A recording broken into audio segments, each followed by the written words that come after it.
Hey, what's up guys? So in this video I want to quickly go over how I color in my midtones in Photoshop. So if you have never used Photoshop to draw before, check out my other video, how to draw in Photoshop for beginners. It'll be able to get you up to this point, which is setting up your paper, use the pencil tool and the eraser tool, start drawing something on your paper.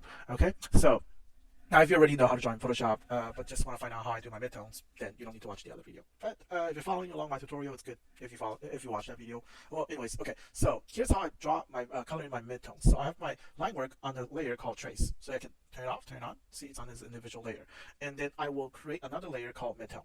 Okay, so I'm gonna do a Control Shift N, and then create this layer. I'm gonna call it midtone.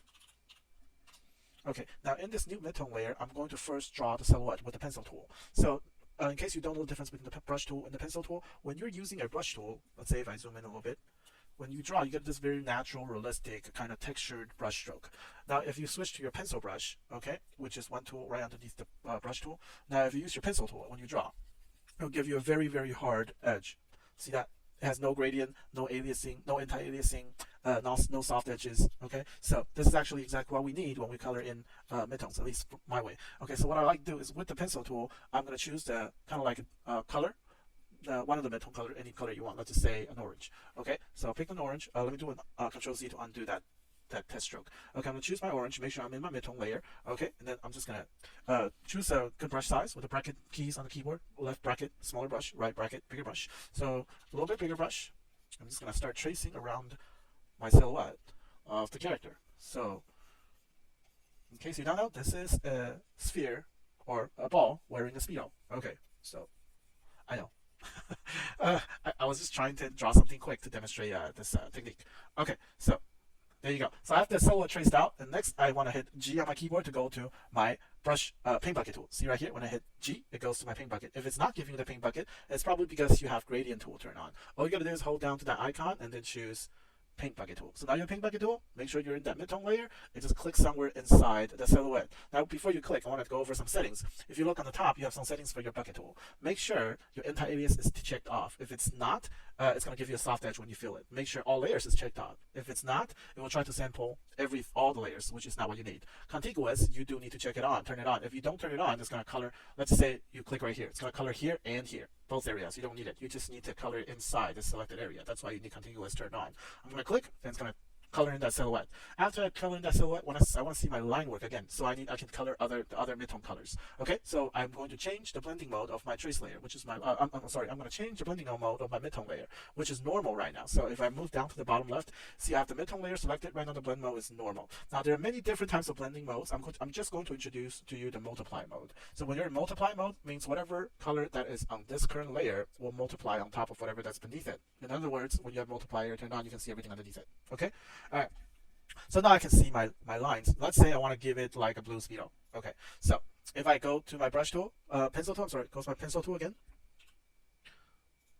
Okay, you're gonna notice if I try to color in that speedo, I'm coloring outside that silhouette, which is not what I want. That's gonna make things super difficult when I get to the border, when I get to the edge of the design. So to make things easier, I can turn on lock transparency. So when I turn on lock transparency, it's this icon right here for this layer. Whenever you have lock transparency turned on, you'll see this little symbol indicating that. Okay, now if I draw with my pencil tool, I can only draw inside the silhouette. So this is extremely useful when doing midtone colors. Okay, because now I don't worry about coloring outside. Okay, so with lock transparency turned on, I'm going to zoom in a little bit and just start coloring the area where I have that speedo.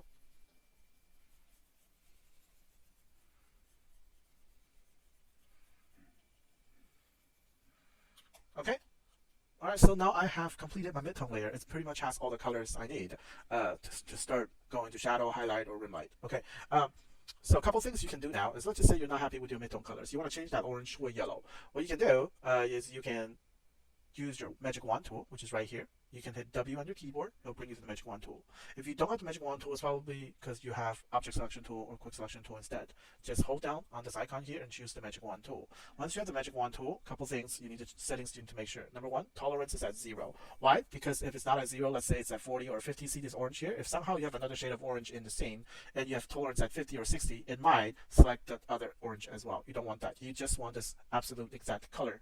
You just want to sample those colors. That's why when you set the tolerance to 0, it will select nothing but that exact color. Anti-aliasing, you don't want to turn it on. If you turn it on, your wand selection will have a soft selection edge.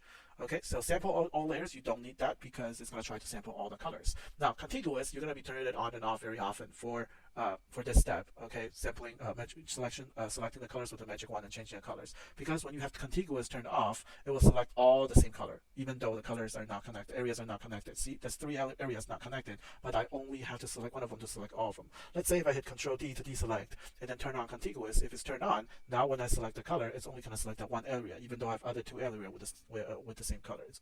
And you can select these areas one by holding down Shift and click. You can add more area to it. And if you hold down Alt and click, you will be able to subtract from these selections. So let's just say I'm going to do a Control D to deselect and turn off contiguous and then select all the orange area. I want to change the orange area to this yellow. I can just select this yellow, okay, and then do an Alt backspace. Alt backspace means to color the selected area with the foreground color. So since we clicked on this yellow swatch a couple seconds earlier, now my foreground color is that yellow. I can change it to a blue. See, now foreground color is blue. I can change it back to the yellow. So now I have the yellow. And I can do an Alt backspace to fill it in. So see, now I no longer have the orange. I have the yellow. And I can pretty much choose any color I want on the color swatch. Okay, and do an Alt backspace to color it in. Let's just say I don't find the color on the color swatch. I want to be able to have more choices.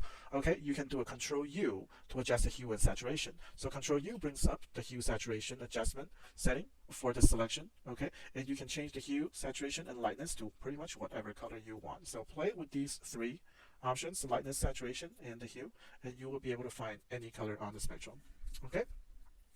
Now sometimes this marquee indicating the selection gets in the way. Okay, you can't really see very well. Okay, you just don't want to see it when you adjust the color. You can hit Control H to hide the marquee. If you hit Control H again, you'll unhide it. Okay, it's not deselected, it's just hidden. Okay, it's to help you see better. So if I do a Control H to hide it and then do a Control U, I can now change that selection without seeing the annoying marquee. See that? Okay, and after I have a color I like, I'm gonna hit OK, and then I can do a Control H again to unhide my selection and do a Control D to deselect it. Alright, so you see it's very powerful, this method of coloring the midtones. Now it makes selection very, very easy. If I turn off my trace later, you'll see nothing but just the color flats, and it actually looks like this. Okay, so this sums up how I color in my midtone, and next video will be about how to create shadow and highlight and with the adjustment layer. Okay, if you like it so far, remember to like and subscribe. That's right, like and subscribe. Thank you so much.